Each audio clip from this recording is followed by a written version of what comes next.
थाली में हाथ धोने वाले लोग ये वीडियो अवश्य देखें।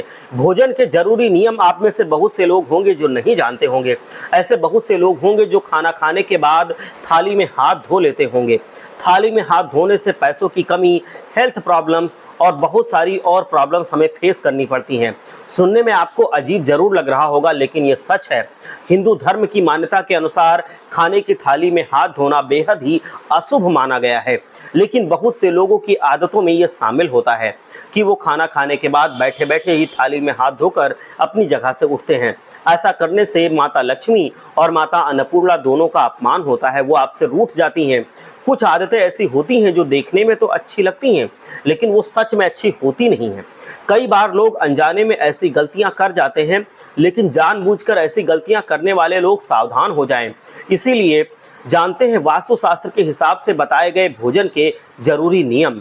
पूरी जानकारी के लिए वीडियो को अंत तक अवश्य देखिए। शास्त्रों में अग्नि को मुख्य देवता माना गया है। माना जाता है कि यज्ञ में अर्पित की जाने वाली सारी चीजें देवताओं को भोजन के रूप में मिलती हैं। इसीलिए भोजन बनाने से लेकर खाने तक सभी नियमों का पालन करना अति आवश्यक होता है। पुराणों के अनुसार भी अन्न का अपमान करना पाप माना गया है। भारतीय संस्कृति में खाना खाने के बाद थाली या पत्तल में हाथ धोना खाने का अपमान माना गया है।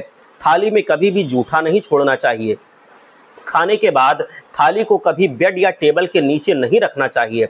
हो सके तो खाना खाने के बाद थाली साफ करके ही रखना चाहिए, क्योंकि मान्यता है कि हिंदू धर्म में रात को जूठे बर्तन घर में रखकर सोने से माता लक्ष्मी, माता अन्नपूर्णा रूठ जाती हैं। खाना खाते समय ये खाने से पहले कुछ बातों का ध्यान रखना अति आवश्यक है। जैसे प्राचीन काल से हमारे यहाँ खाने की थाली के चारों तरफ जल छिड़कने की परंपरा रही है, जो आज भी निभाई जानी चाहिए।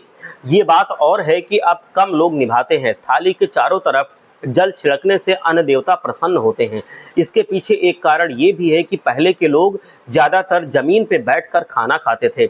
ऐसे में चींटियों के आने का, कीड़े मकोड़ों को आने का डर रहता था, वो रेंग कर चलकर आ सकते थे। ऐसे में जल से आचमन करने के कारण थाली के चारों तरफ पानी का घेरा बन जाया करता था, जिसकी वजह से खाने की थाली के आसपास भी कीड़े मकोड़े नहीं आ पाते थे और लोगों का खाना खराब नहीं होता था। थाली में जूठन छोड़ना, हाथ धोना और बर्तन को वहीं पर छोड़ देना, ये तीनों आदतें आपके गुरु और शनि को नाराज कर देती हैं। खाना खाने के बाद थाली छोड़ने का मतलब शनि देव को नाराज करना होता है। आप लोग इससे बचे तो आपके लिए बेहतर होगा। थाली में जूठन छोड़ने से जगत के पालनकर्ता का अपमान होता है। रही बात थाली में हाथ धोने की, तो ये हमारी परंपरा में कभी रहा ही नहीं है। आजकल लोग ऐसा करने लगे हैं, जो कि अन्न और थाली दोनों का अपमान है। जो लोग ऐसा करते हैं उनकी कमाई में कभी बरकत नहीं होती। ढेर सारी समस्याएं उनको घेरे रहती हैं, बीमारियां उनको जकड़ लेती हैं। हर हर महादेव। जय लक्ष्मी माता।